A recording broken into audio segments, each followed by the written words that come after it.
The recipe I'm going to show you now is wild nettle pesto. Well, these were picked a couple of hours ago and they've lost the actual sting. The sting itself is on the edge of the nettle, behind little hairs. If you're worried about the sting, you get a tea towel and you have these a little bit moist because you have to wash off any dust that might be from the countryside, and just gently rub them in a tea towel. And when you have that done, you can transfer them to a food processor to make the pesto that I'm going to make.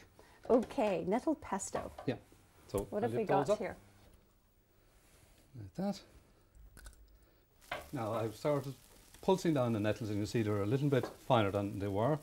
I'm putting in some garlic, some Parmesan cheese, and this is unusual as well. It's bread, white bread that I've softened in water and squeezed out. And you can see it's nice and soft. So all of that goes in.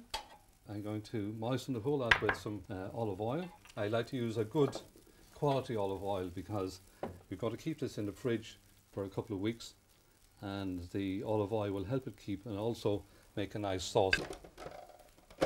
And I pulse it like that, start it.